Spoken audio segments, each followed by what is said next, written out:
All right, good evening. Welcome to the Westborough Advisory Finance Committee meeting, our 20th of fiscal 2025.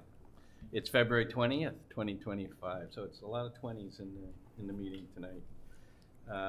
We're here at Memorial Hall and Town Hall, and I have to read this message. Pursuant to Chapter 2 of the Acts of 2023, this meeting will be conducted in person and via remote means in accordance with applicable law.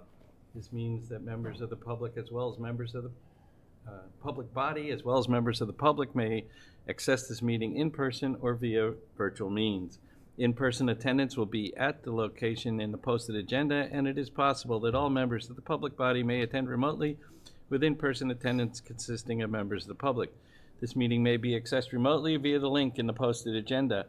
When required by law or allowed by the chair, persons wishing to provide public comment or otherwise participate in the meeting may do so in-person attendance or accessing the meeting remotely. Additionally, the meeting will be broadcast live in real time via Verizon Channel 28, Charter Channel 192, or via Westborough TV's online platforms at westboroughTV.org and youtube.com/WestboroughTV. This meeting is being recorded and live streamed by Westborough TV, and we thank them for doing so. And we will get right off to our first agenda item, which is our guest, Mr. Chris Payant, our DPW Director, to give us some information on the article on the sewer cost apportionment bylaw. Big thing, big words anyway. Okay, so good evening. I think you all probably seen a copy of the bylaw that we're proposing. It's a replacement of the existing bylaw. So a little context. I think everybody's aware that a moratorium was put in place last May. That was to allow us time as a town to look at our sewer capacity and do some analysis. That analysis was presented over the course of several meetings to the select board over the last 8 months or so. And the bottom line of that analysis was that the town on paper was overcommitted to its sewer flow. So you're probably aware we have a limit that we can send to the wastewater treatment plant, and we were committed to more than what our limit allows. So we need to look at that situation and figure out a solution. So part of the problem or the reason for that is related to how flow is calculated, and it uses Title V, which is a regulation that governs septic systems, but it's been often used to help inform public sewer systems. And the numbers in Title V are very conservative, and so that inflated our requirements for sewer flow.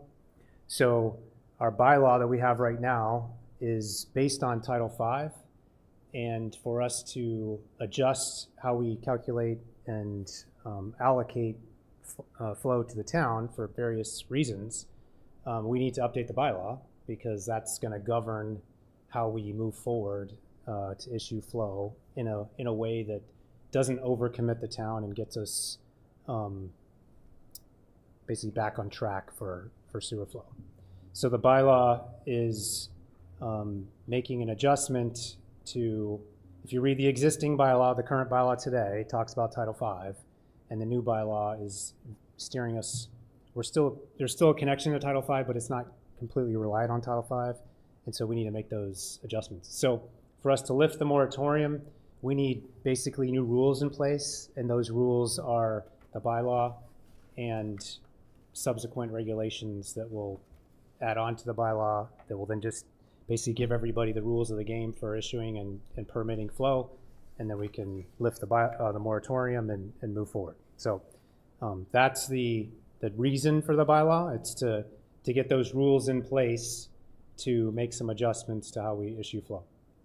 So the bylaw itself, rather than do kind of the cut and paste and delete and add, it's basically rewritten. You guys have all seen a copy of it. And the bylaw is about how someone pays for flow. And so what we're doing is not tying it completely to Title V, and that allows us the ability to focus on a better way to apportion flow.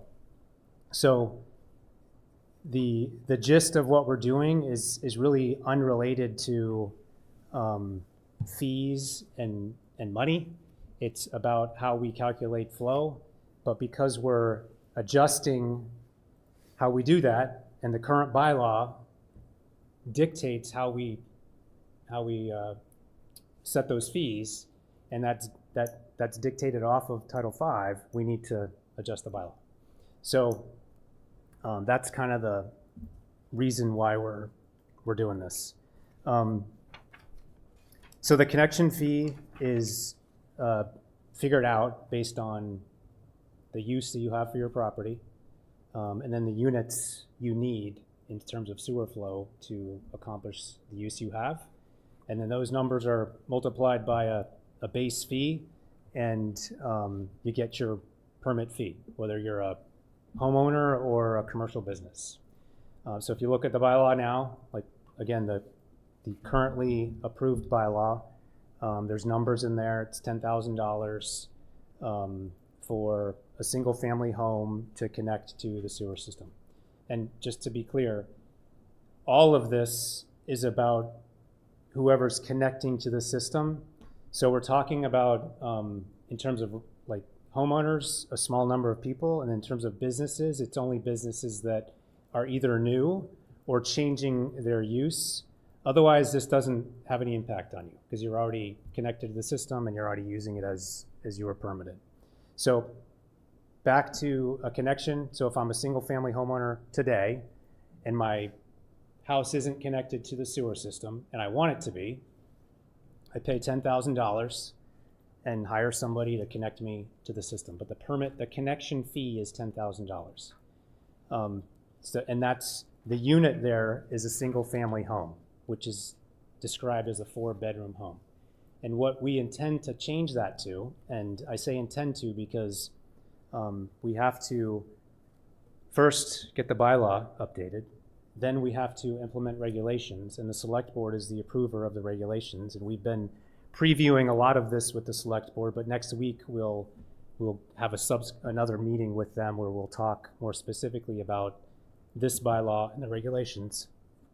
But as I said, I'm giving you an example. A single family home right now, if they want to connect, is $10,000. Doesn't matter if it's 4-bedroom house or a 6-bedroom house or a 2-bedroom house.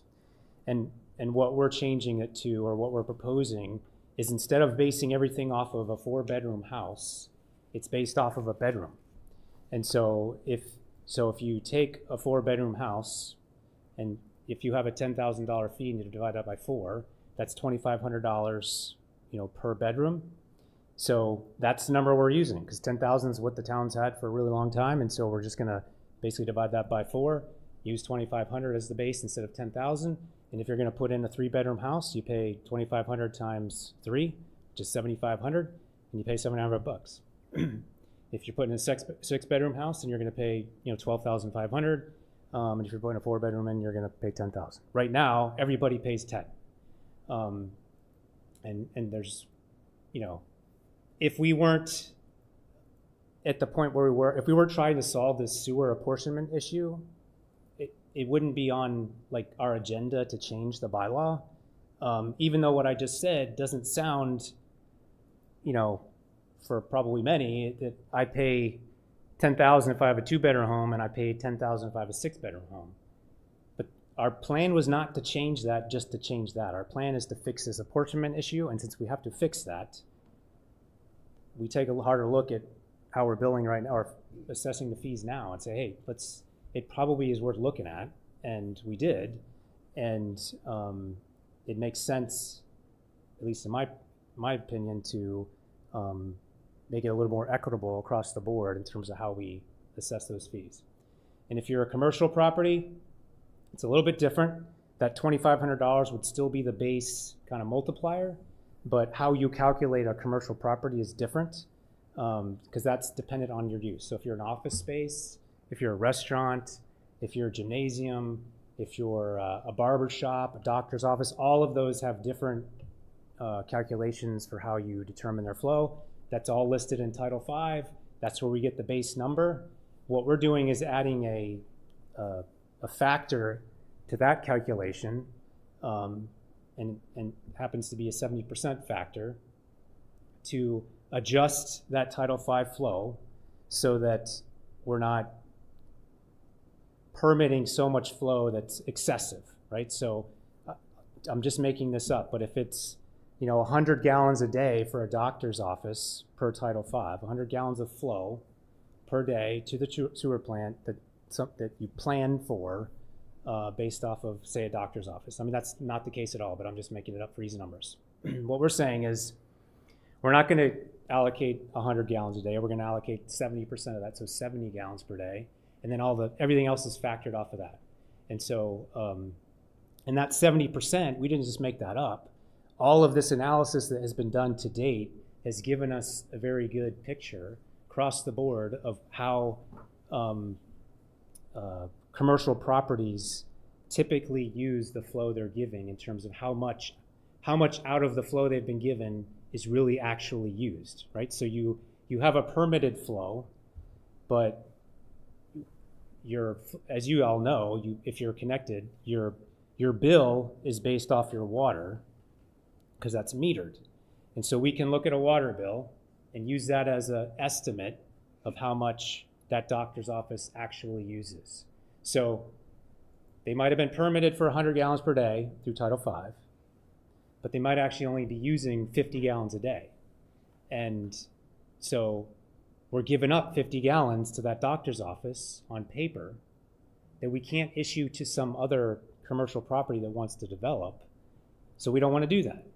And so we came up with a number, that 70%, we're not going to budget right to 50, but we're not going to budget to 100. So we came up with a number kind of in between. And there's a little more math to that than what I'm saying, but I know I'm saying a lot of things here, and I'm looking at your eyes. You're all kind of trying to figure out what I'm saying. So I'm just trying to give,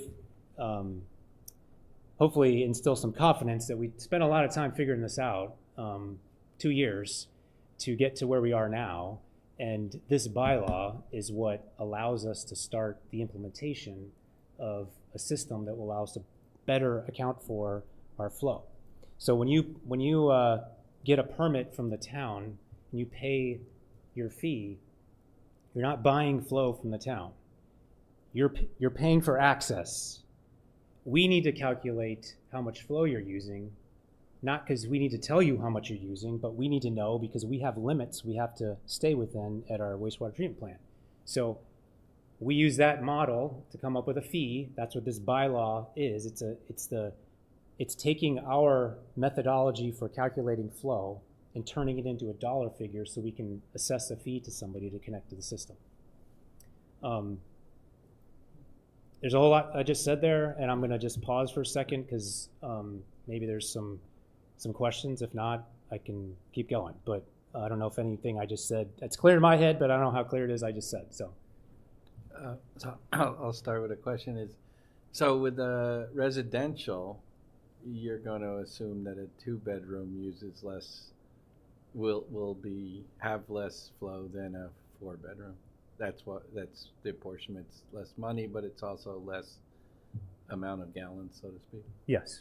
Okay. Yeah. Yeah, so that makes sense because then you're not apportioning the 4-bedroom home to any new house that comes in, which could be small. That's right.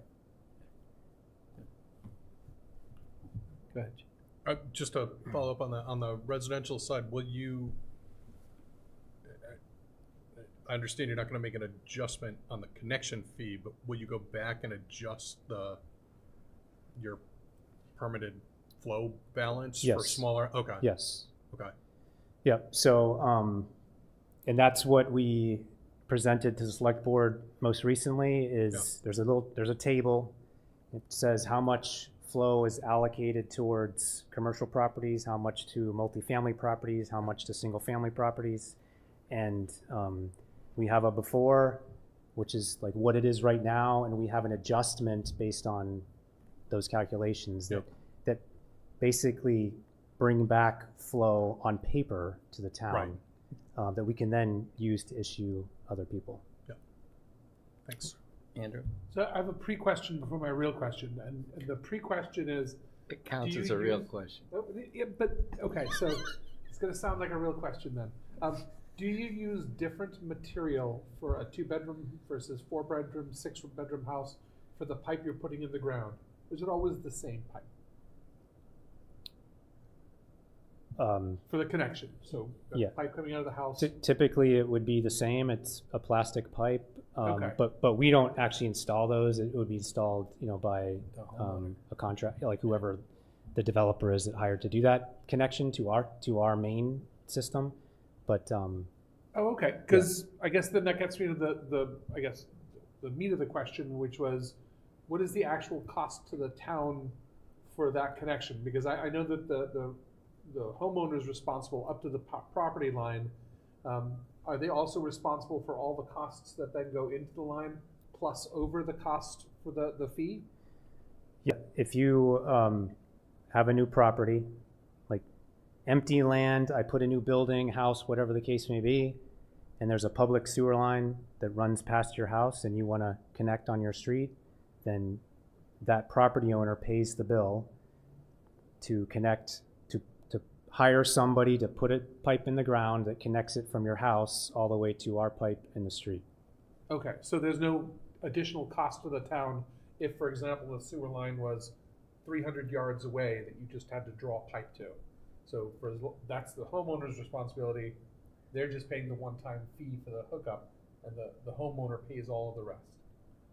And I guess I'm trying to make sure that that fee that we're collecting isn't like failing to cover actual costs to the town because of the whatever responsibility the town would have for finishing that sewer line. Yep, so they're paying for the privilege to connect to the system, Okay. and all the costs to connect are borne by whoever the individual is or property owner that's connecting to the system. Okay, thank you. So I have a couple of questions out of curiosity. What does this privilege fee cover? So we have an empty land. We're building a house, 4-bedroom, $10,000 connection. So if you, so the first paragraph of the bylaw, the purpose of the bylaw is to establish a mechanism for assessing privilege fees, and let's see, so that new and expanded users shall pay their fair share of the capital costs and capital maintenance for the existing system. So basically, they're buying into the system, and that's going.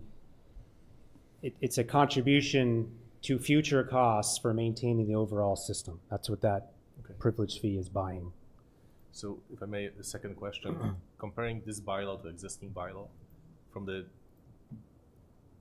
end user perspectives. So if I'm building a 4-bedroom house, does the fee change?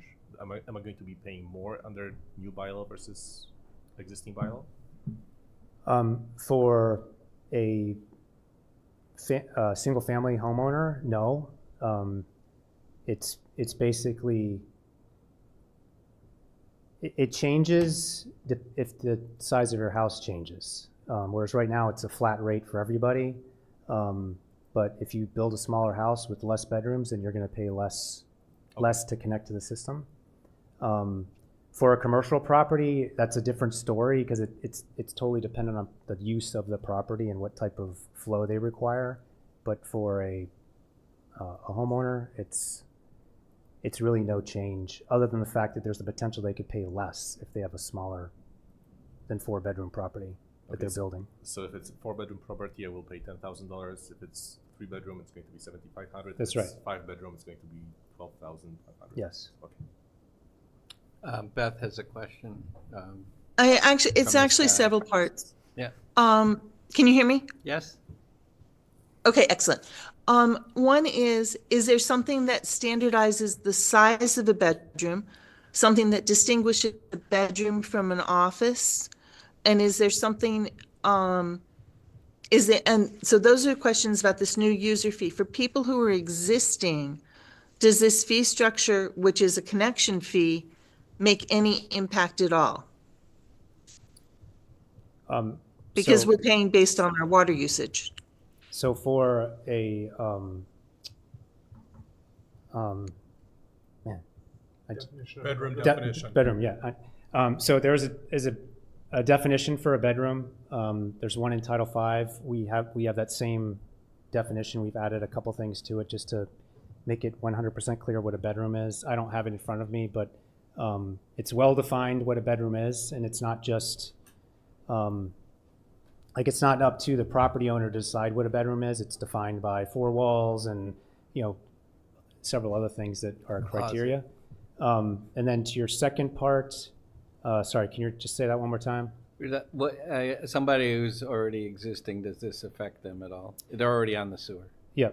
So it would affect a homeowner. If you're talking just a homeowner, it would affect them if they, let's say, wanted to add an accessory dwelling unit, which is something that's becoming more common. So I want to add, a 2-bedroom in-law suite or something, then that you could potentially be paying additional fees for the addition of those bedrooms. And yep, so that's how it would impact. What about just a renovation that added bedrooms? So you've got a 4-bedroom house that you are already connected, but you're going to do an addition and going to add a 5th bedroom.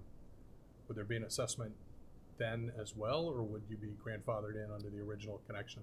Yeah, I think. And I guess that's really not covered in this bylaw. That's a No, TBD. That's the next step. It's right? a regulation yeah. question. Yeah. It's a good question. I mean, if I had to answer right now, I would say yes. You would be assessed for your that's what I would your think. addition. Yeah. I suppose if there were interest by others to maybe make that somehow an exception or something, I don't know. But the way we're presenting it now, yes. If you're adding more capacity to your home, you're going to pay more for the capacity you're taking on to the system. So. Yeah. Probably pretty minor compared to the cost. I have a follow-up question. Yeah. Which is it bedrooms or bathrooms that affects sewer usage? I mean, I would think that a 3-bedroom, 3-bath house is going to have more impact on sewer usage than a 4-bedroom, 2-bath house. Could be wrong, but that would be my thought. Yeah, it's bedrooms, Number of people, and there's a whole lot of math, and I'm not trying to be smart about it. There's just like lots and lots of documented explanation as to why it's a bedroom, and it's in Title V, it's in many other places. So that's the standard that is basically used across the entire industry. I totally get your point that, if you start really thinking about it, where's the sewer created, but it's all based on bedrooms, and that's not something we made up. That's common practice. That's the number of people. Right. Right, that's what I'm saying, it's occupancy. Because we have The number more of people is bathrooms than different. people in our house. Right. If there were less bathrooms, we'd still use the same. But if there are more Water. people, you do more dishes Right. and you'll do more. Right. Yeah. I mean, that's the driver. It's the people, and people are usually, not. We all know that's not entirely the case, but the number of bedrooms Right. is a good estimate on people. Because you get a number of people in bedrooms can vary. I'm going to back up just a little bit. I just want to make sure I'm following everything. So the initial connection is a privilege fee.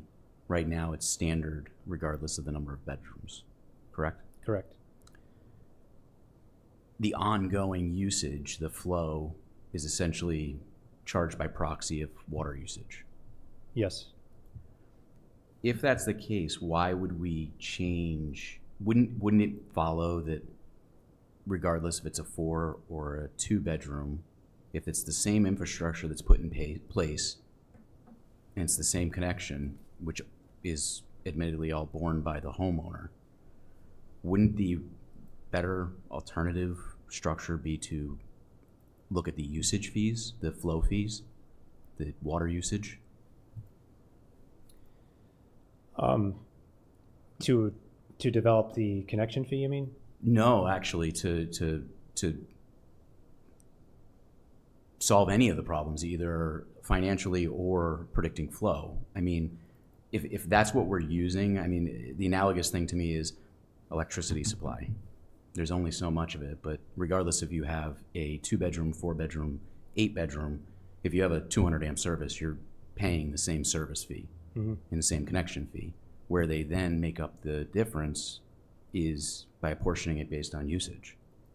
So why would, if it's the same same pipe, let's just say it's, PVC, Charlotte pipe, whatever we're putting in, same size, why would somebody that has a 5-bedroom home, only 2 people living there, pay more when they're not using any of that excess capacity or flow?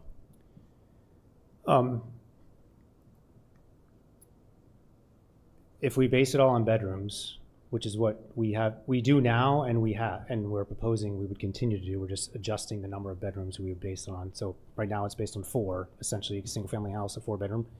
But we don't have any idea what people use in terms of, like, whether a 6-bedroom house has 2 people in it or 12 people. So the commonality is bedrooms, and that's what.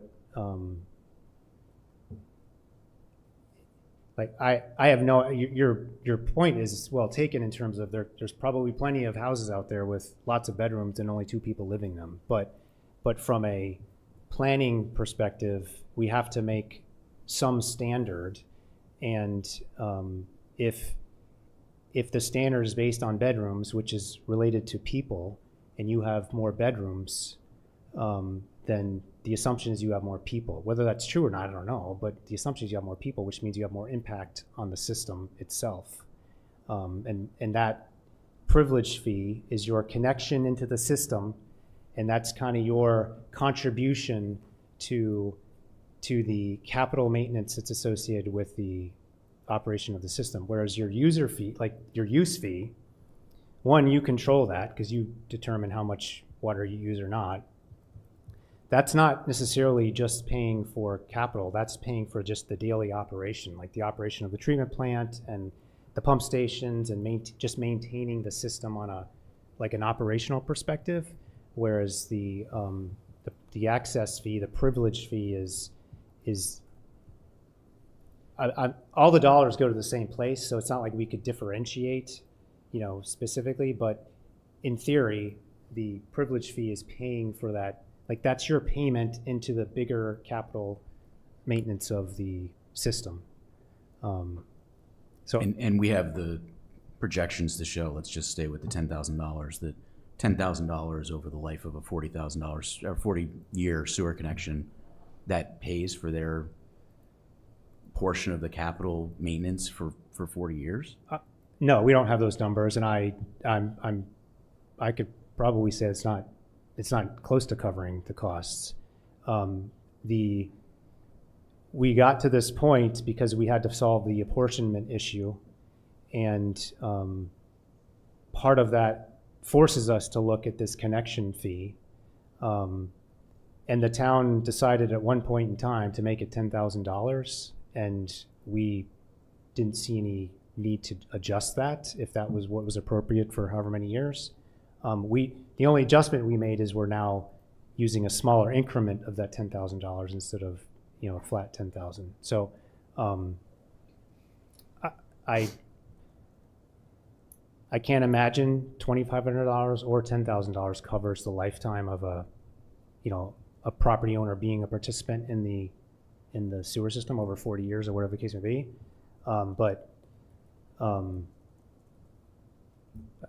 Basically, that's what it's been, and it's not our intent to change that. With this, it was our intent to fix the other issue, and this is just kind of a tag along to that. It's a consequence of that other change. And then to follow up, the useful life, what happens if there is a sewer problem, a new sewer line needs to, just from old age, needs to be replaced? Is that fee reassessed? Homeowner's been there for 80 years. I'm just using the hyperbolic numbers. Which line are you talking about? The sewer line, the laterals to the main, needs to be replaced. Yep. Is that considered a new connection? No, it's a replacement. And there's no fee assessed? No. Yeah, I mean, I suspect that when sewers were first put in, people could connect or not connect as it went by your home, and they were collecting some of the money to defer the cost of doing that, which is, you see that in other towns that are just putting them in now, right? So that Yeah. may be where it came from way Yeah, back when. actually, our bylaw, as it's written now, I mean, it technically says you're supposed to connect. We're not saying that now, but that was the intent when it was installed, was that everybody was connecting. And I think At you're one absolutely right. point- That was your contribution to offsetting the cost of installing that Yeah. system. And 10,000 was probably real money back when. in At the one day of- point, Beth has a question. Beth, go at one ahead. point at town meeting that I was at, as a town, we voted to extend the sewer to everybody in town, essentially. And this was like the fee, and the sewer was supposed to get to everyone. And then it turned out that various things happened, and there are people on the fringes of town who do not have affordable access to town sewer because of the cost of the connecting pipes. Okay. Well, and I know in town this was happening. I know that there are people who worked around the town and did easements in between their own properties so that only one person paid the connection fee and other houses got to hop on board that. Oh, yes, it happened. See, I 10,000 must have been real money back then. It was less than 10,000 at the time, but Because now the it was- houses it was cost money. millions. They're putting in. Okay. Why don't you go on? If there is more. So that's the gist of the bylaw. Okay. I'm happy to. Okay. Any Answer more more questions. bylaw-related questions? Are we ready to vote on the bylaw? No, No? You want to think about it? yeah. Okay, but Want to Chris- read it, make sure I don't have any more detailed questions. I mean, I think the Well, questions have been you won't answered. have more questions for but- Chris because he won't be here. Right, So, but just Richard. more, That's why we gave it ahead of time, but, okay, Yeah. that's fine.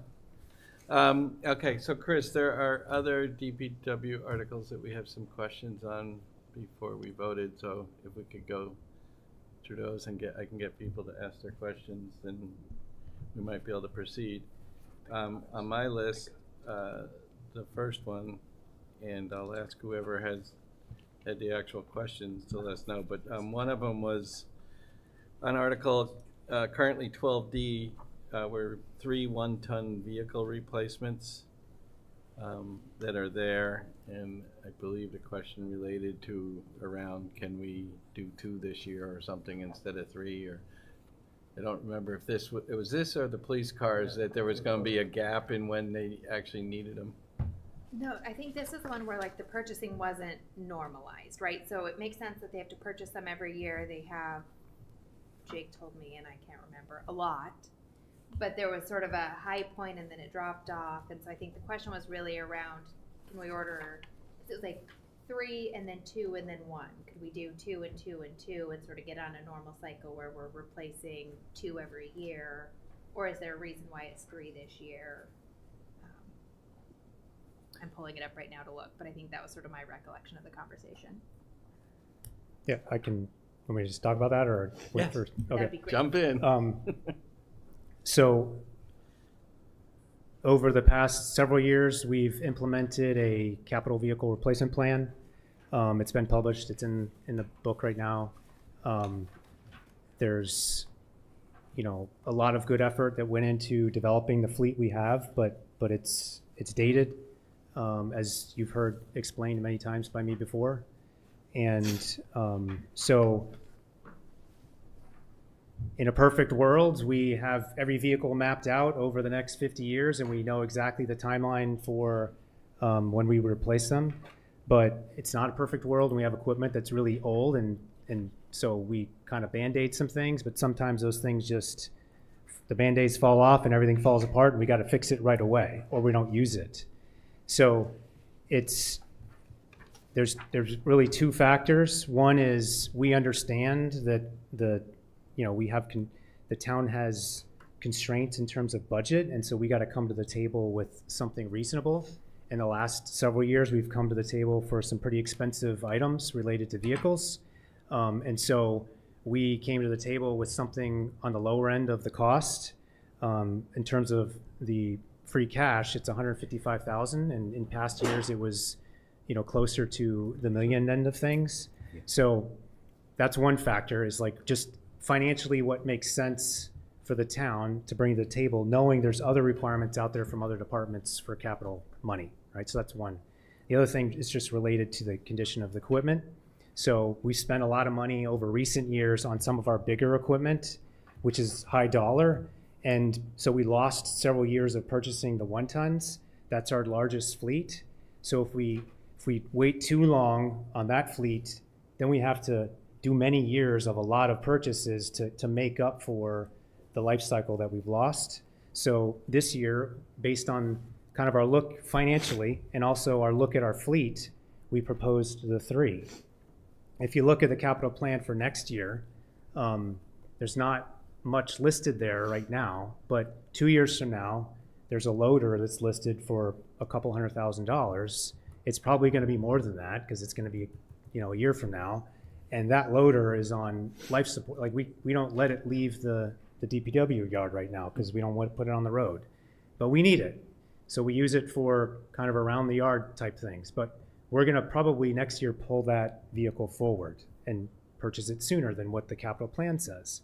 So, but because of that, we have to make kind of these shifts in individual vehicles on the timeline so that we can get our best bang for the buck in terms of the dollar amount the town wants to spend, but also maximize the amount of equipment we can replace as fast as possible so it all doesn't basically become, not mission capable at the same time.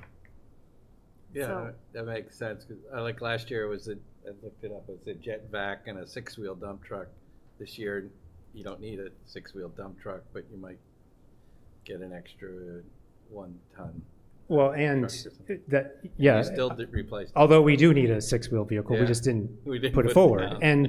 And for some of that equipment, as we showed at the budget summit, and we've showed in past meetings, we just got a sweeper a month ago Yeah, that we 3 ordered in years. 2022.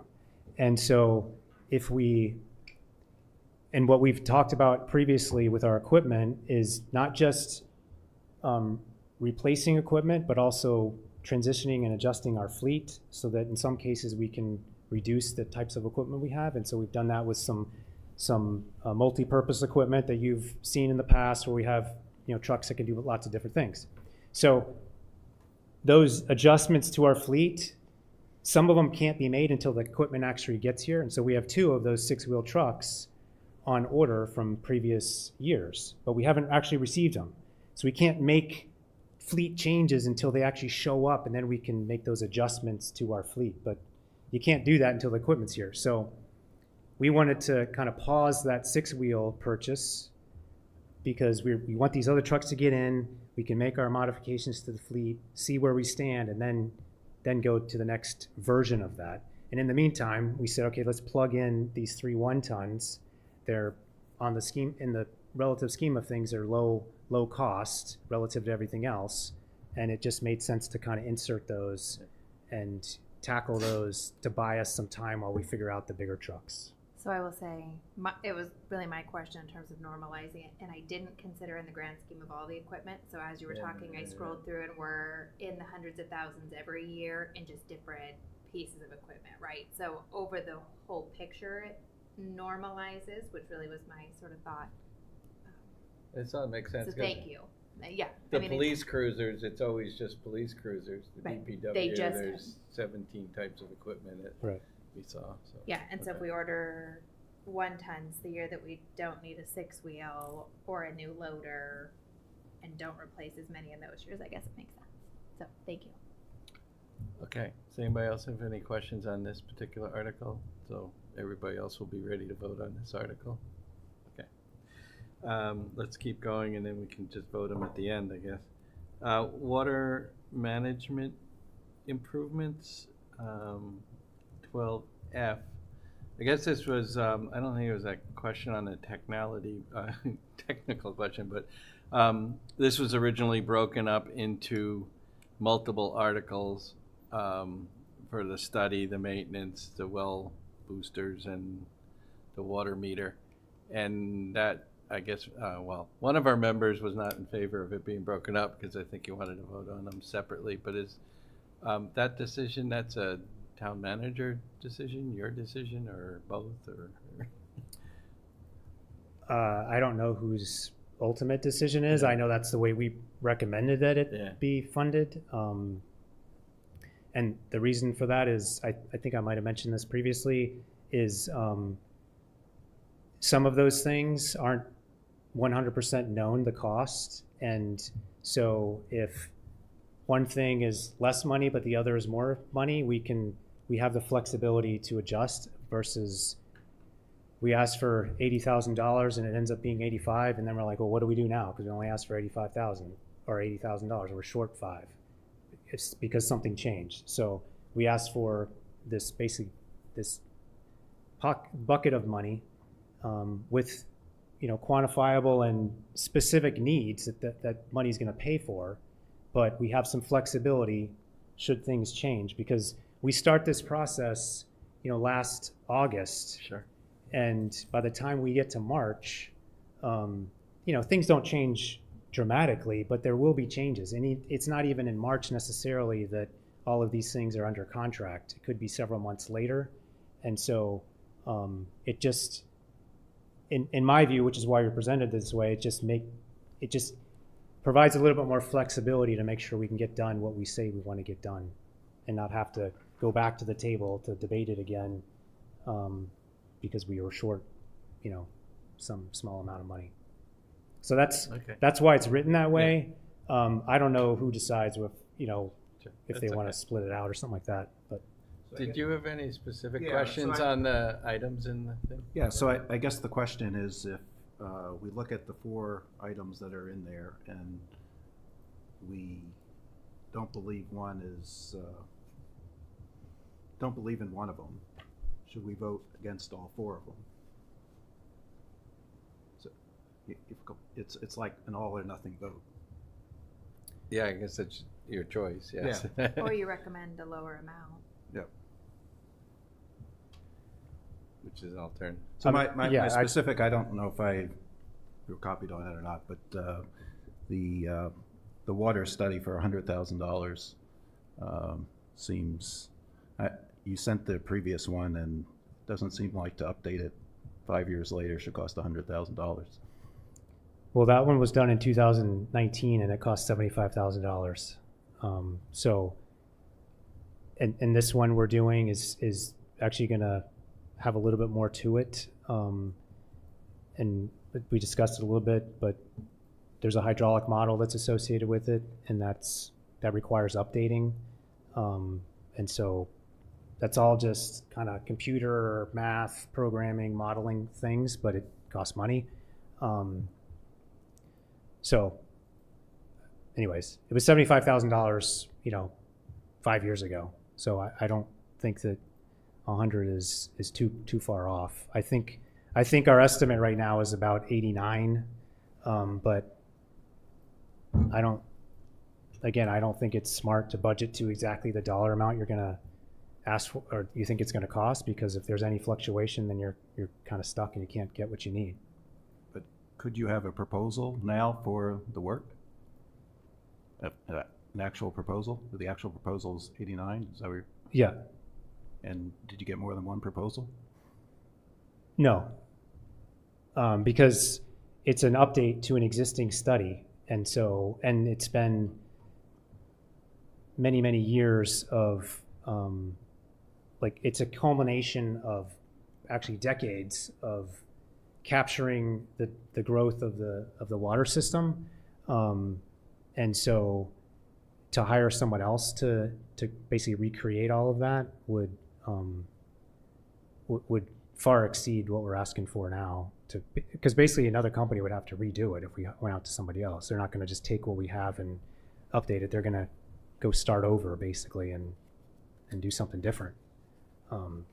Yeah, I guess, and I don't want to go point per point, but presumably the person who did it before, it's a lot easier for them to update the information they already have, and not much has changed in 5 years. So in my small world, it should cost less than $75,000. Well, but it's not true that it's not changed, because our system has grown. We've added subdivisions, we've added commercial properties that adjust the water system. So we've gone from some mileage of pipe in 2019 to something different in 2025. And there's been pipe that's been replaced with different types of pipe. That different type of pipe influences the hydraulics of the system. We did a renovation to the plant that changes how we pump and everything else. So there are, some substantial changes that have occurred over the 5 years that have elapsed, and those are what need to be factored in. So just a general comment, we can agree to disagree or whatever, but, I think part of my concern is some of the consulting fees that we're getting from our engineers are pretty hefty. And once they're into our system, there's no checks and balances in terms of how much we pay going forward. So this one seems to me an example of that. May I ask a devil's advocate question, though? Sure. Would be that we hire people that we believe to be very good at what they do. Chris Payant being an example. Yeah. So if we believe he is looking out for the best interests of the town, would we not assume that he would have already asked some of these critical questions? And not to take away from the third-party perspective you'd bring to it, because it's great to ask the questions. I never would have thought about it. But would we not have assumed that as guardian of the faith of the town that he would have already pushed back on some regards like that? Yeah, no, and this is no disrespect to Understood. Chris. I just, and I've seen it in other examples where our consultant costs, I think, go unchecked. And I think it's natural just to accept what's being proposed by them without necessarily pushing back. And I think your comment is entirely accurate for municipal projects in general. Like, they all seem much more expensive than they should, at least in my experience out of world. So I don't mean to be talking around you, but I know we're supposed to put faith in the folks we hire, because by example, they have pushed back. Like, from when I've worked with the school, when I've worked with other groups here, when we look at them, they are pushing back. So it's not always obvious, but municipal stuff is just spendy. And sure, you can cut things out randomly, but that has implications. But I don't take offense to your question. I think it's a legitimate question. I'm just telling you that our approach for this specific project is to move forward like we've recommended. Yeah. That said, we've, in the last several years, we've broadened, in many cases, our interaction with various consultants so that we're not kind of tied to one and get to a point where we're stuck with one because of their history with projects or whatever. So we do recognize that there's the potential to get sort of complacent with a consultant and kind of just go along with what they're presenting. I don't think there's the potential for that. I don't think that's happening, and I think we've made a deliberate effort to, again, not in this particular case, but in other cases, reach out to, like, diversify our consultant kind of pool of who we're talking to, and just to help prevent that from happening, or as best as possible, at least. Thank you. Okay. Quick question. Are we likely to need a follow-up to this study in 5 years? It has typically been in the 5-year time frame for updates to this. One of the drivers for it is the connection to the fire department and Chief Purcell's, I don't remember what the acronym is, but ISO, it's related to insurance for commercial properties and everything else. And there's certain levels, and he's done a good job getting us to a certain level that has very, very good financial benefit to commercial property owners in terms of their insurance. And a key part of that process is a hydraulic model that is maintained as part of this project we're talking about. And somehow that's related to fire flows and how that pays into insurance decisions about how much to charge people. And because we have that information, they can feed that into the system, and somehow that gives a better rate to a commercial property owner.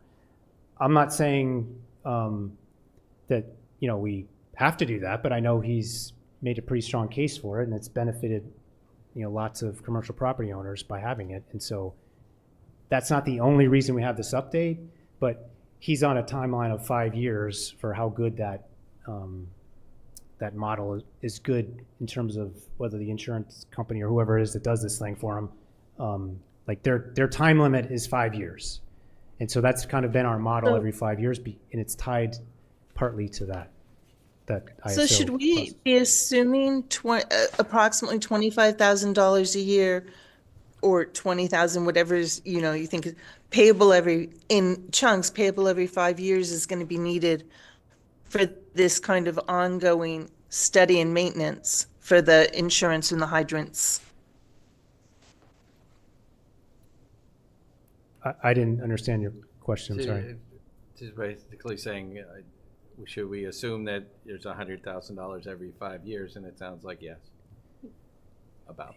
Yeah, and it's in the capital plan. It's on our, I think if you look in the plan last year, it showed, for maybe next year instead of this year kind of thing, but it's been in our capital plan. We're budgeting, or we're planning for it from a capital planning perspective.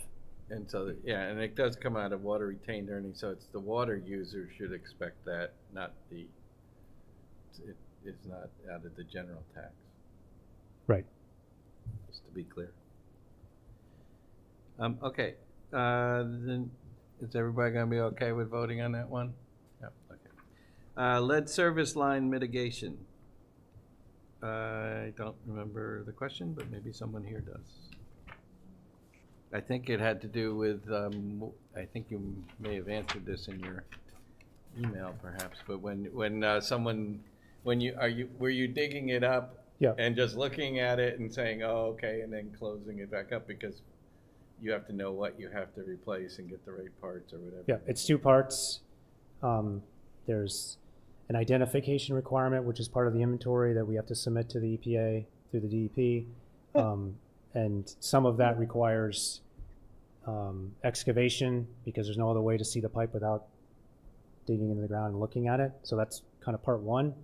And then once that part's done, the inventory is complete, then anything that's lead or galvanized has to be replaced, and we have to go back and replace it. So that's part 2, which is going in and replacing that service line. So it's an investigation aspect, and it's also a replacement.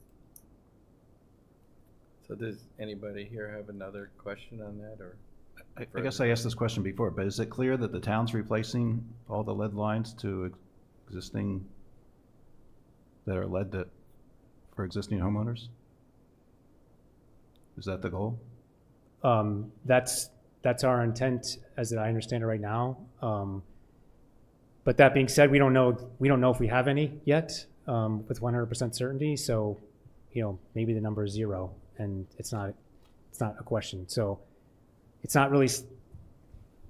I can't say for certain yet because I don't even know if we have anything to replace because we haven't finished the investigation. So the investigation has to happen, and part of that is the excavation. So digging into, digging up people's valves in their front yards, and that's what this funding gets us started on. And then once we've completed that investigation, if there's any that have to be replaced, we need to replace them. Like we being somewhat, we're required as a water system to replace them. Whether the town wants to dictate what part we replace or not, I think that's probably maybe a question for the future, but in my opinion, it's not worth talking about now because we don't even know what we have to replace yet. Just out of curiosity, are there alternatives to digging up people's yards? I mean, could you use a camera-like system to, just the way that they do in the human body? You put a camera in at one point and it flows through so you can see things that would be less invasive? Not for the service lines we're talking about. We do use cameras for other things, but not for this particular case. It's not something that's practical. Okay. Just thought I'd, come up with an idea that didn't dig everybody's yard. So I apologize if I'm not connecting some dots here, but from the meeting that was had a couple of weeks ago, I was watching the show. There's like 66 anodized lines and 240 we still have to inspect. I thought the 66 were ones we knew we had to do, but then I just heard you say we may not need to do any. So Confusing? yeah, so we have, so all of that, most of what those numbers you just said are based on property, like records that we have. Cards that tell us where they're called tie cards, and it's, gives you measurements as to where that valve might be in your yard based on your house. So we have tie cards that are really, really old, and a lot of them, so those 66 say galvanized. But many of those galvanized were replaced during various projects over the years. And it's entirely possible that they're not really galvanized, it's just our paperwork says they are. And so we need to confirm. So the digging universe is still about 300 locations, Correct. of which we think 66 are anodized, and we think about 200. It's a little less than that, but it's in the sorry. 250, Yeah. 300, yeah. Yes. Okay, thank you. Anybody else? Okay, so we're ready on this one. Okay. The next one that there were questions on is Article 13B, which was is the sewer infrastructure for 2 pump stations. Don't remember who had what question, but if anybody else here does. It's the 3.7 million. I guess my only question was, should we be getting bids in hand as opposed to just working with budgets at this point?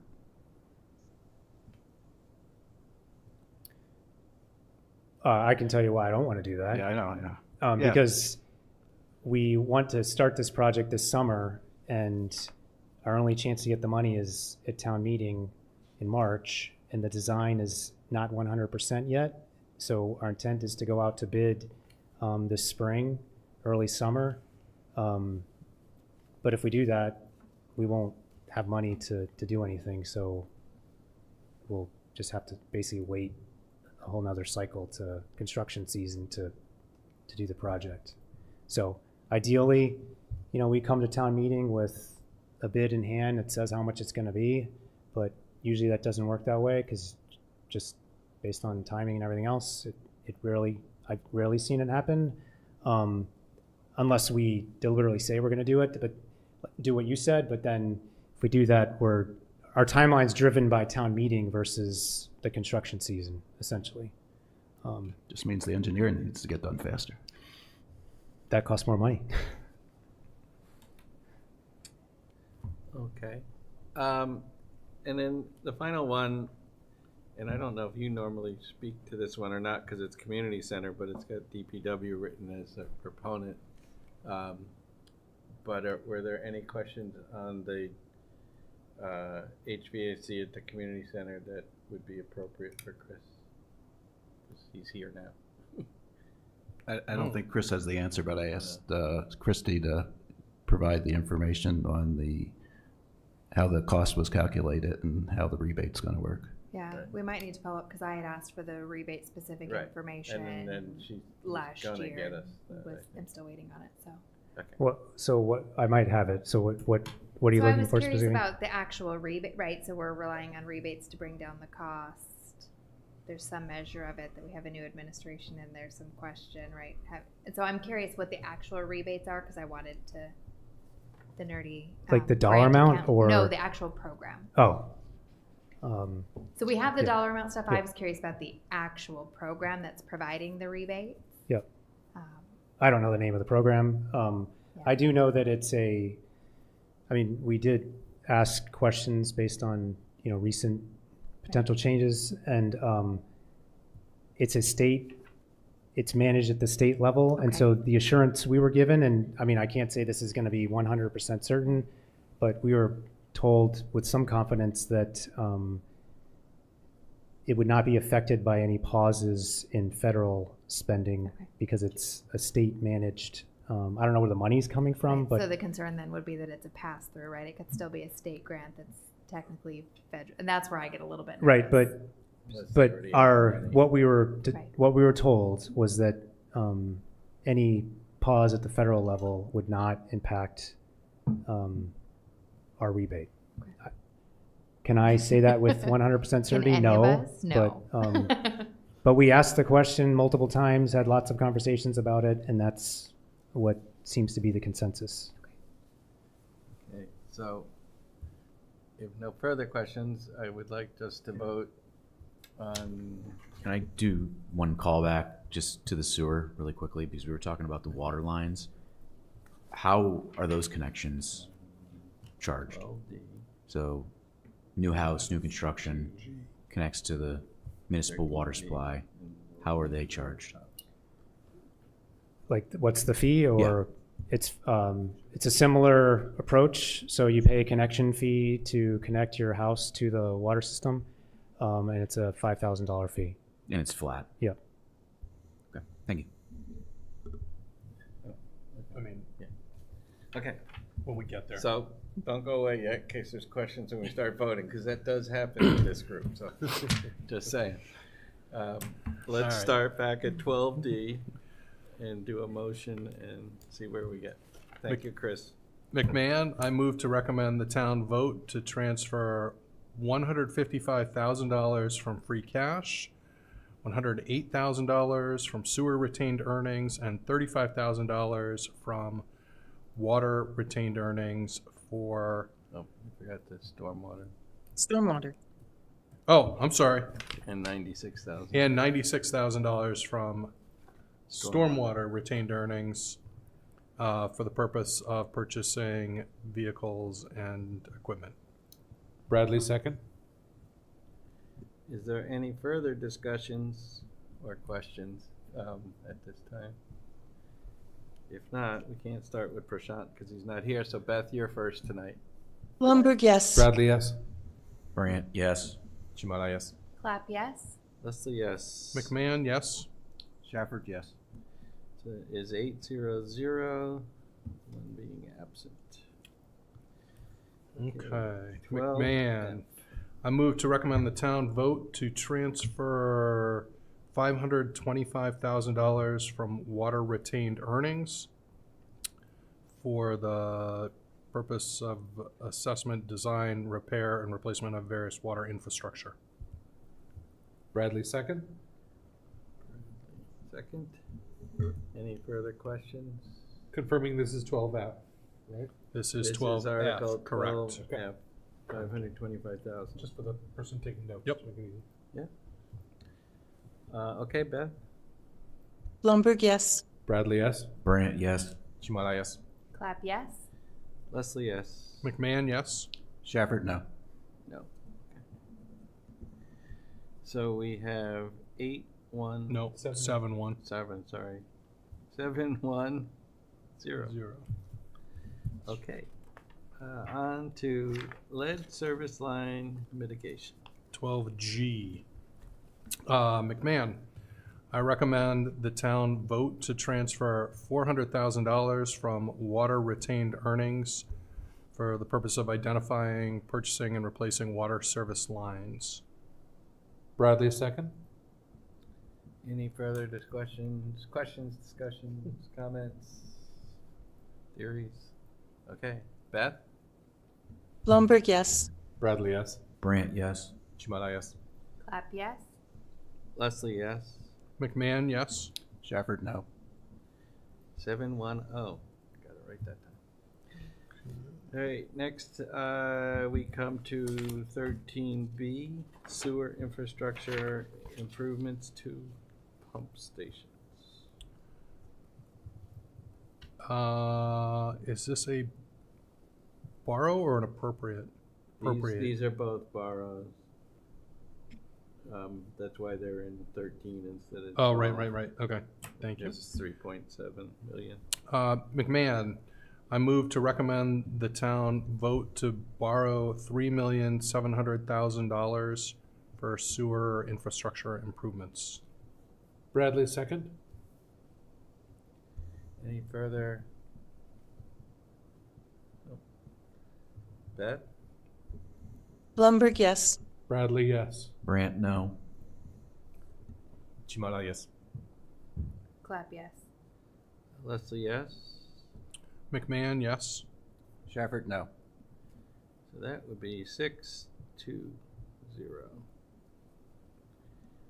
Okay, rescinding, let's see, the only other one going back to the Just bylaw the one. Bylaw. Beth, do you want to talk about that before you vote, or? Did you I just want to read it again thoroughly and make sure that I feel comfortable with it. Okay. Because I feel like I learned things during our discussion, but I'd like to reread the bylaw now. Yeah. Certainly, I learned that it's more it's not a fee that's designed to cover the cost of connecting you to the sewer. It's a fee that's for your privilege to use Use it. which is interesting. Yeah. It's a lifetime thing. There's outstanding questions from Christie on that? So- Okay. So we skipped So that I think- intentionally, I think, right? What's- yeah, the other rooftop one, chillers? we're waiting for Okay, information yeah. on the Thank grant, you. I guess, still, so we'll vote that another night, but thank you very much for coming and spending that much time with us, Thank you. Chris. Thanks, Chris. And, Thanks, Chris. we'll go on to the next item. The next item that I would like to cover is, there is an article in the warrant currently for fiscal '25 reserve fund, for our reserve fund. And, so to get out my, little pad of paper. So far this year, out of the $250,000, we've spent $135,042. So let's just say $135,000. And I am interested in us filling in an amount for that article, if any, because the warrant will be closing next Tuesday, and I have to be able to tell the town manager by Friday what such number is. My own feeling is that it would be appropriate to put some more money back in there. Basically, it comes from free cash, and like last year, we refreshed it, but it just returns to free cash if we don't use it. The last week's worth of storms, we got the snow report, and that used up as you can imagine, the multiple days of storms last week used up quite a bit of the snow budget. Right. But also. Do we have enough estimate? Yeah, right now we're still ahead, but do you get 3 more weeks like that, or do you not get another big storm for the rest of the year? So. But we can deficit spend out of there You and just could. transfer in the last month. I mean, it's not. But we have not to have so money in the much. budget to transfer. You'd have to have a budget to transfer it from. Meaning they. Anyway, can it's not said all that about we should that. Replenish the reserve in case. Right. There are other things that are happening. For instance, the air conditioning in the library currently is non-functional. Trying to not repair it, but it depends on whether or not the town votes to do the repair work as the article at this town meeting.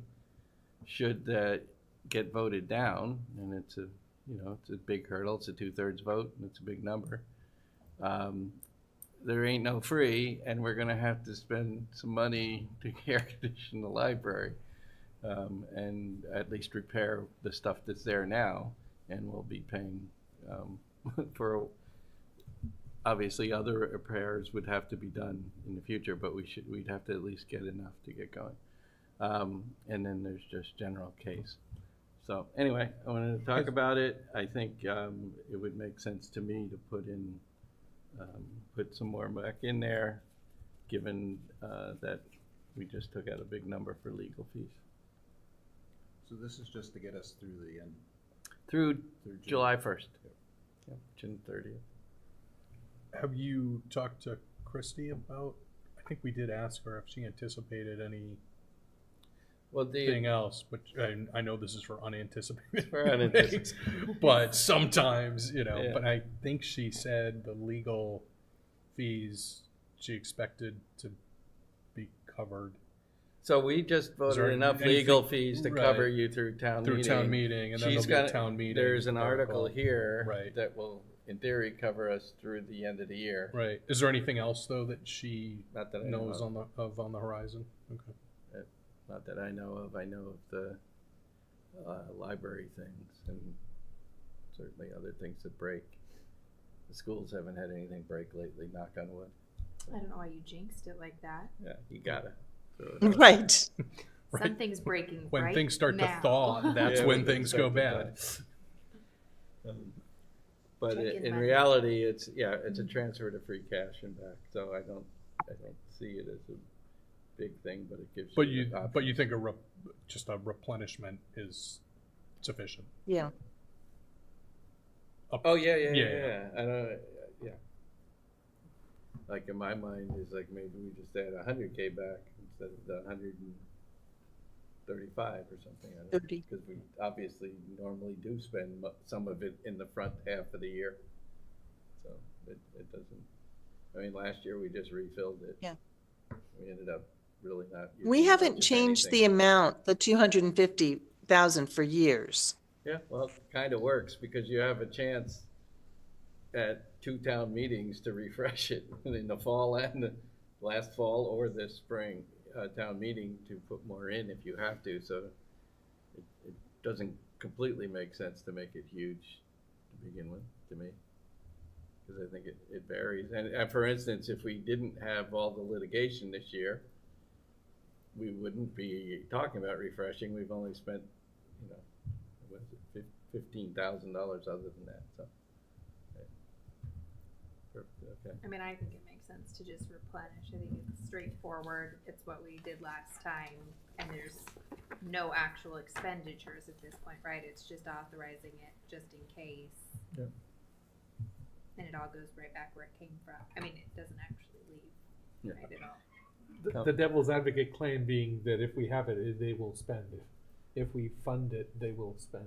So Well, it's not they, it's us. us, but the other people coming to us. I mean, Yeah. I'm not sure I'm Oh. fully bought into that, but I understand the concern. Like, am I going to be bringing my $30,000 project that I'm going to call essential now, or it's potentially essential now because they have the money at the end of the year? It's not really intended for projects, it's intended for No, I understand. unexpected expenses, so you could vote no against that. I mean, that's why there is a check and balance, if Yep. they don't just get to write their own checks, I guess, so to speak. But I do get your point in sort of Yeah, the general sure. perception, right? If the town authorizes it, then it's authorized. Well, the town meeting would be authorizing us to do Right. that. Agreed. We're not authorizing departments to spend it, but if they think we'll do a good job with it, they could vote yes, and if they don't, they can vote no. And my own take is that there's risks both ways. One risk that we would overspend because we have it. The other risk that we would be caught short and then be in a position to have to take extraordinary measures. And I view that as the greater risk Yeah. to avoid. So I'm in favor Something of, big happens and you have to have another town meeting Yep. to pay for it versus having enough money, I guess. I would also argue we should all have faith in our own level of discretion, and if the town disagrees, fine, but I can't imagine voting against my own judgment, because that's essentially what we would be doing by voting against it. Hitting where it hurts. Right, and if the town votes Okay. against it, great, right, but to vote against my own decision-making seems, That is true. You should have faith in yourself, if no one else. I mean, I guess I could be What about the questioning rest of all you of people, you. though? Yeah, So right. it's- I have it's faith you in it. guys. I have a lot of faith in the rest of you making a good decision, even if I won't. So, does someone want to make a motion? If you want to replenish the whole thing, it's 135. If you want to do something different, that's okay too. Do we want a motion for 135? Yeah. All right. McMahon, I move to recommend the town. We're not vote for it. We're just voting that Oh. we would like to have our article. We're not voting We're on not the voting on article. the We're article. voting that our article will have. Okay. I want all of us to agree, and then we will eventually vote to recommend it. All right, Yeah. McMahon, I move that Article 4 be set at 135,000. Okay. Bradley, second. Let me just, okay. And any further discussion? Beth? Blumberg, yes. Bradley, yes. Brant, yes. Chimala, yes. Clap, yes. Leslie, yes. McMahon, yes. Shafford, yes. Okay, so that's 8-0-0, and then, Another motion? let's make it a real article before we vote on it. Okay. It's not in the warrant, it's not written in that way. All right. So I think we could vote that another night, pretty simply. Can we make it a borrow? No, and I'm making a borrow, it's definitely free cash, or I wouldn't be in favor of it. If it was raised and appropriate, I would not be in favor. Okay, all right, so next I'd like to cover a few other articles, starting with this.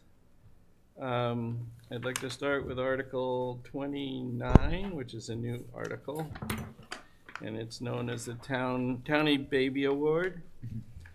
And I will be looking for a motion to vote on that, or I would like to vote that tonight.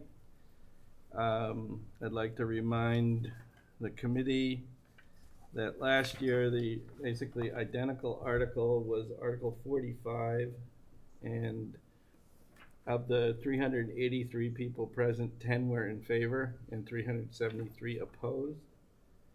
The Finance Committee statement was the concept of a monetary award using town funds to benefit only a specific group of residents based on their birthplace and ability to have children, if legally allowed, is not in the best interest of the town.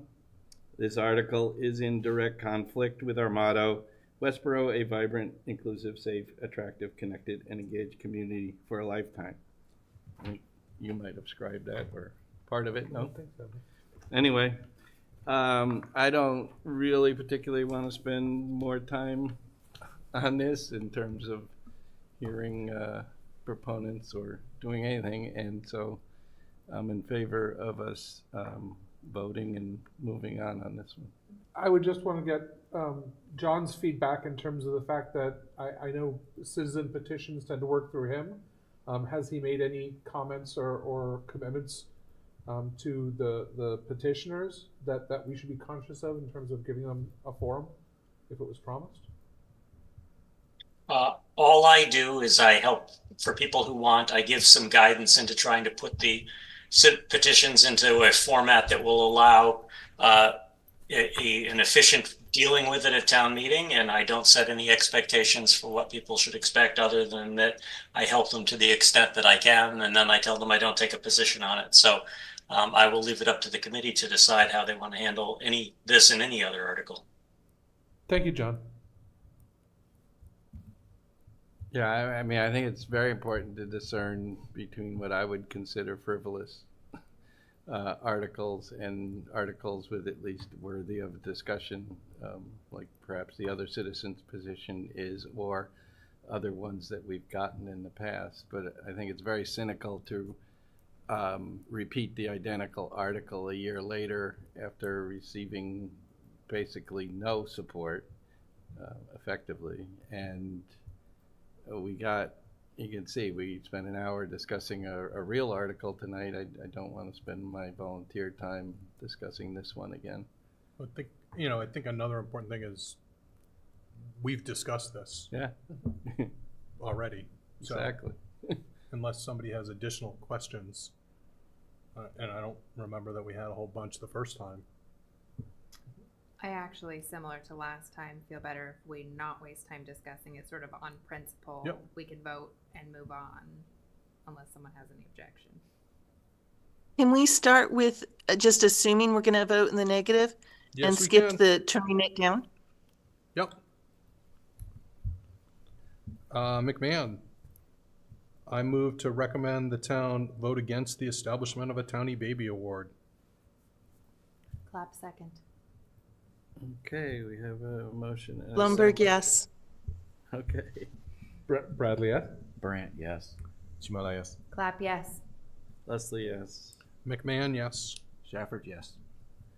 Okay, so the motion recommending defeat has passed at 8-0-0. Thank you. Then, let me get back to my agenda. Let's see if there were anything else. Oh, there are new articles, obviously. A few things changed. One of the, so just to kind of go through it, the legal expenses that we were just talking about now has a number. It's $80,000. Christie will be here at Monday's meeting, so I propose we wait and hear from her on that as well before we vote. She'll have a chance to ask any questions then. There are still no prior year bills, so we don't have to vote on that. The reserve fund we just did. Okay, we'll wait. Are we expecting any more citizens petitions, or we don't know until the warrant closes? Well, You don't know until the warrant. hint, but they haven't I mean, till at least one of them I didn't know about showed up on the warrant. I don't think you know until we know. Okay. yeah. So Christie has asked for all the stuff done by Friday, but I think citizens petitions can come in anytime before the select board meeting, I would guess, on Tuesday night. So Tuesday night we'll know. Okay.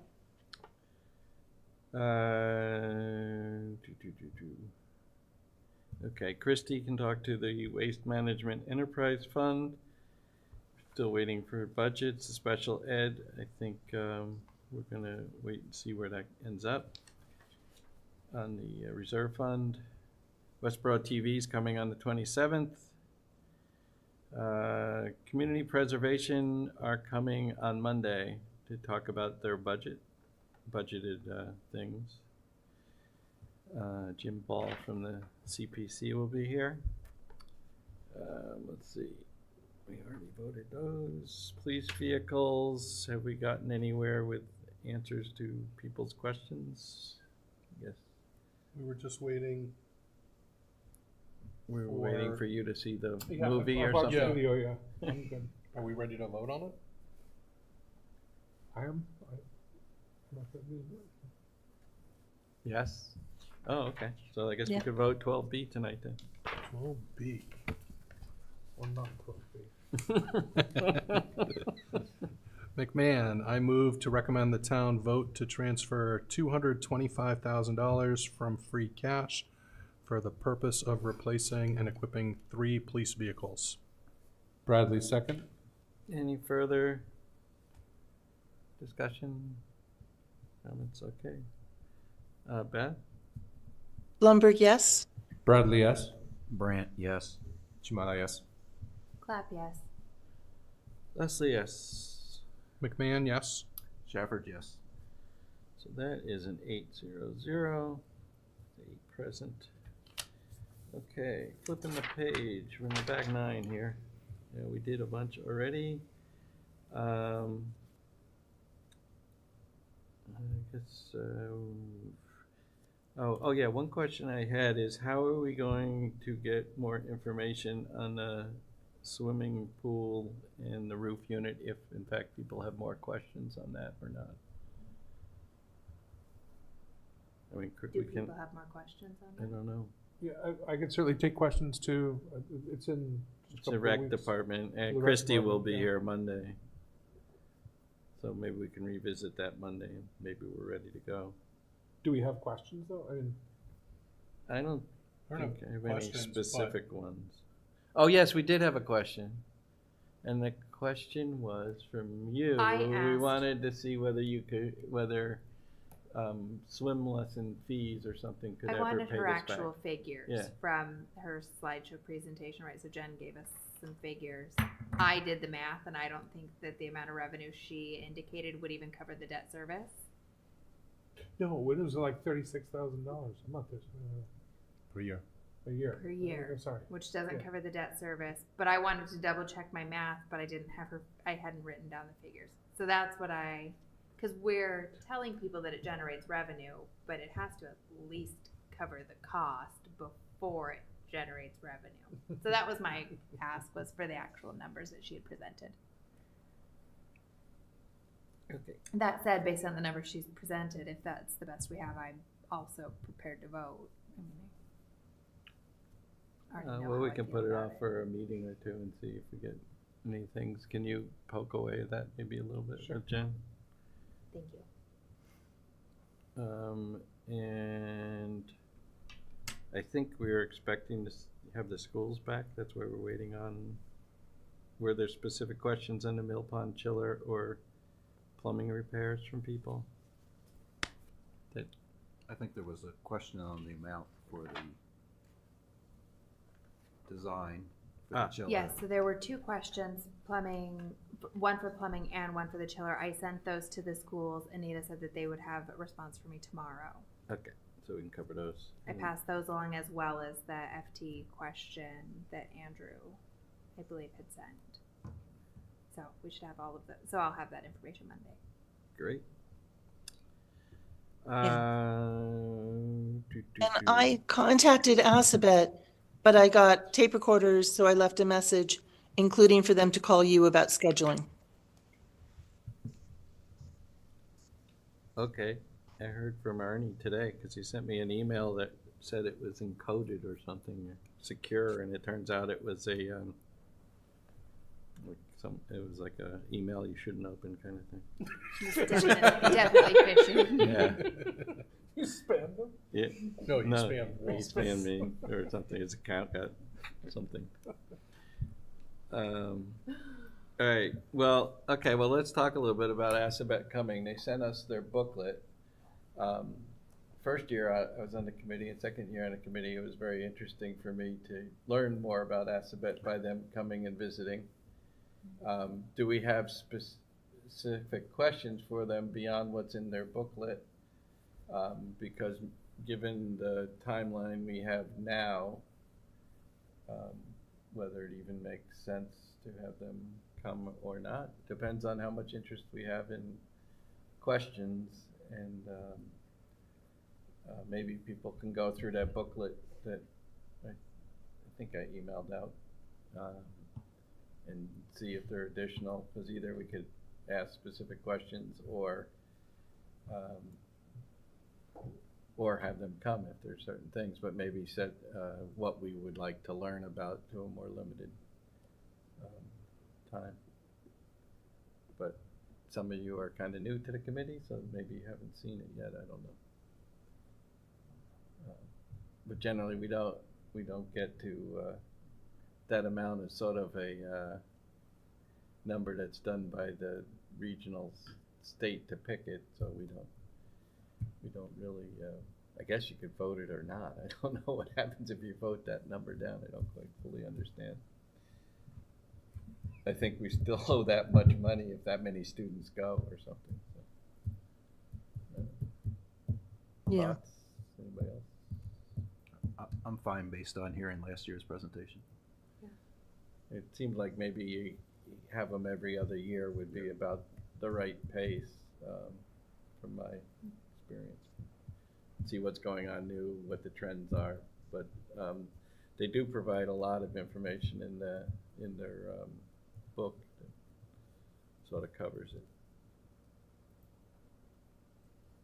Okay, so why don't you review that, and before we have them in, because I think we're going to have some busy meetings ahead with the budget stuff, and then a couple of big things. We have the Christie and CPC next week, and then the library coming the following Monday, so that's another big item. Okay, and the other big question, and Prashant's not here, but I don't know where he got with getting the planning board or director of planning to come, because there's a bunch of articles there, and that's probably almost an evening's worth of stuff, which is the, and some of these have been getting coverage at other meetings, where we can get some of that, but it would be good to have them here so we could ask questions. And that's sort of last 1, 2, 3, 4, 4 articles, I guess they have, zoning and lots of pages to go through. Okay, so that's probably about. I had one question Yeah. on the other citizens petition. Yeah. I don't want to debate it now, but is it possible to do what's being suggested? Could it legally be done? Well, this is a non-binding opinion poll, which I think maybe the select board and other people who are voted for would think about, I guess. I don't think you would do it exactly that way. What you would do is, if you really wanted to do that, you probably just have to vote to take away all our excess levy capacity, and then you would be in Proposition 2.5 and have to do that. But it would mean, like, for instance, this year, a 4% cut roughly from the budget, or maybe 3% cut from the budget of what But we could are you- proposing currently. Or an Could- override. Or an override, yeah. But could you legally limit the amount of residential tax assessment? Because I think. You I think can that- limit the rate of increase. In Right. fact, that's a That's what he proposition said. 2.5 Yeah. does but Westborough always has a very large. Carry forward, essentially. Yeah. Yeah, but So you wouldn't actually totally limit it because you could do an override, which towns around us do on it. Couldn't you also just recommend and get past a reduced budget as to what we recommend? But that ends up being about 2.5%. So I think I understand moving excess levy capacity, but like the actual Oh, yeah. mechanically, you could do it by just recommending and then getting everybody to vote to support Yes, 50 plus 1. right. For support. instance, if, someone could at town meeting get up and propose all those budgets at only a 2.5% increase, but they would, the higher number would have We'd to vote the higher fail. first, of course, And but they would have to. I'm just Yeah, saying there are yeah. other mechanisms. Oh, there are This is other just a straw mechanisms. poll. Yeah, Like but, fundament- I guess I'm questioning, is this a legitimate mechanism without having to go through some sort of other gyrations to come to the same number? But it's a straw poll, so No, but I understand. If it were What if it worded were not? differently, If it were could was- it be? If it were, could it be a real motion? If it wasn't a straw poll? I don't. My impression would be it wouldn't really matter because the town, the next time they wanted to go over it, could just vote to go over it. But one of the issues in town is that the tax assessment, or the value of your home is going up so much that the distribution between houses and other buildings is becoming disproportionate. So this, in my mind, would help alleviate part of that issue. And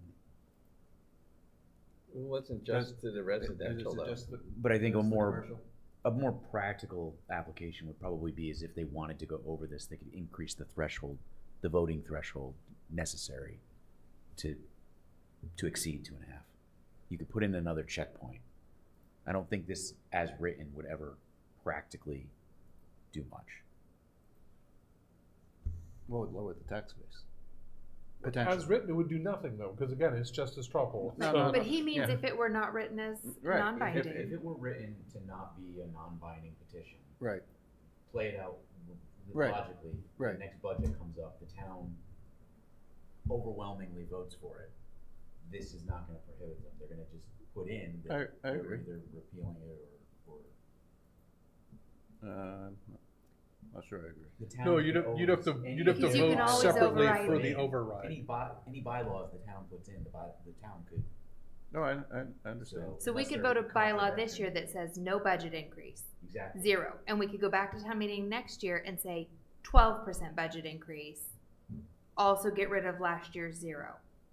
And now last year's 0 is gone because the newest one supersedes whatever we voted last time. So even if you could, to Josh's point, even if you could pass this and if it were enforceable, it wouldn't matter because the next time you went to a town meeting, we could override it because it's not going to supersede any new motion. Well, Yeah, but it would take a that's- new motion. But that's what I was saying is if you, It's an additional if you hurdle. really Yeah. wanted to be stuck at the Prop in 2.5 limit, you could, in theory, get rid of all our excess levy capacity and then you would have to follow those rules without an override. So that would be an For the interesting for one, 1 right? year. So how would you reset your You'd have to- excess and then they would capacity? restart the clock Right. And everything would start going again, so it could make it difficult for the next couple of years, Yeah. Yeah. absolutely. But people have to be then willing to deal with the consequences of that limited change too, which, yeah, obviously we discussed at the budget summit and elsewhere of what that would have actually meant this year Well, would in an era of higher it would mean inflation. a override vote, practically, is what it would mean, right? I don't think it gets rid of your excess levy capacity, because you still No, have it that. doesn't. I was No, saying no. you would have If to we do did get rid something. of the Yeah, no, I'm saying. Excess levy I'm I capacity. think just it's saying- called an underride or something Yeah. like that. Where you, it has to be I may even have to be voted on. I Right. don't even know if it's a town meeting thing. Yeah. And Fred did talk about that sort of, he started talking about like there is a way to bring to an election something, some kind of thing. But anyway, it would obviously have to be far more. I think this is more just an opinion poll. If you think that's 2.5's the right number for moving forward, I guess you'd say yes. And You don't- I don't yeah. interpret it the same way, No. but maybe I'm wrong. no, that's fine. That's why Yeah. we're discussing it. Yeah, That's no, the way I I mean- thought of it. But I think limiting the value of the increase in your taxes or your assessment of your home is different from. is that what it setting a says? percentage. Assessment of home in there? Isn't it? Yeah. I think so. No, I Support a totally limit of misread it. Annual Increases. increase of property taxes to 2.5%. Property Oh, taxes, okay. not Oh, valuation. Oh, I thought. And, Oh, and, yeah. and I And I think, think that as a matter of sort of practicality, that's almost impossible, right? Because you would set a budget and then you would see what else happens. And by the time they set your tax rate, the budget's been set for months, Okay, I misread it. I thought think it he was saying probably the means the assessment. levy, maybe. the total levy. Because in order to set the tax rate, right, there's so much time that elapsed. You would have to set an incredibly conservative budget because of the conversation we've had with John. You can't have any risk. We can't go over. So you'd have to set a budget that you know is going to be under 2.5%. Yeah. Because when you get to rate setting time, yeah. So this specifically says, and I get it. That's what he's looking for, right? Like that's the argument is I can't afford ever increasing property taxes. But the way it's written, it would be almost impossible to manage. and I suppose why I'm struggling to get past the fact that this is just a straw poll is that somebody has an idea about how we can limit budget increases to 2.5%. Like that's the goal. And then there's an extremely detailed, I don't know about extremely, it is a detailed thought experiment to go down a very specific path to do that, when in fact that might not even be the best way to do that if somebody wants to. So this seems like an exercise in detail that's missing the point that there's a conversation that somebody could have as a citizen to bring a mechanism to have more clout that would be writable. But I don't know that this is right. If something like this was actually proposed, the first people it would hit would be lawyers who'd go, "Oh, you can't do this. You have to do that." So Okay, to me, that this is No, I misread it. I thought they were no, I limiting understand. the assessment I of your home to mean, 2.5%. I don't fully, it seems like at town meeting, the first same poll will happen at the budget. Yeah. So if That's a different poll, though. it's sort of the same thing, if you think that the budget could have been only a 2.5% increase this year, wouldn't you vote against the proposed budget? That's an incomplete comparison. I mean, could you? Yes, but I think that the answer to that question is what we've asked in the 1%, which is what are we losing? So you couldn't just say, oh, Right. well, pull it back an extra 3 million. But here's a Without knowing what question, you're losing. but this question says we think it's a good idea that it's only 2.5%. It's not asking what you're gonna lose or talking about what would be lost. It's just saying that we think this number is But there is the a right number. difference between at town meeting, voting down the budget that people have been working on and committees have been working on for a long time, and saying, yeah, we think going forward, you guys need to limit it to 2.5%. Okay. There's also a I could difference see voting for prospectively. the current year budget and also Yeah. for a straw poll that says limited to 2%. Yeah, I mean, going forward. there's not just the at next I town understand what meeting. you're saying, though. There's prospectively, we Yeah. would negotiate with everybody differently. Yeah. We would be setting different priorities. Yeah. I mean, there's a lot that would go into that. When Yeah. you say, I can only spend this much, Sure. as opposed to you have 300 people at town meeting, they're gonna have different and competing interests of which of those individual things Oh, that's should fair be too. the Yeah. 2.5%. Well, and there also is then we're at town meeting and I'm saying you have to cut X dollars from your budget right away. As opposed to plan for next year. Plan for next year and the years after being 2.5%. If I say it's 2.5%, you better go back and figure out who you're gonna lay off. And we're all going to see the short-term ramifications of that reduction in service rather than I want you to proactively plan for a different budget outcome. I mean, 2.5% still seems very low, right? But I think that's sort of my point being, I'm not trying to necessarily make a case for it, but I think Right. that's sort of the perspective, Yeah. right? Like we want you to plan for these very modest increases, not we want to force you to do without tomorrow. Yeah, I mean, so that's ultimately, that's why it's a difficult one, because the number is so, it's a hard number to hit that it seems like it doesn't leave you much. I mean, I think Room. maybe in a low inflation year, 2.5% Yeah, might seem true. reasonable. A 9% inflation year, we're all just, There's no COLA increases and you just have step increases, so to speak, or something. So. and that's where Well, I I think think- a number is a But hard. we're certainly coming through guideline. not a low inflation period. So, but, yeah. I mean, That- I don't think there's ever been a year where people are saying, oh, how can I spend more money? You know, and I think that's something that we need to keep in mind is people have not been spending for the sake of spending in the last 10 years.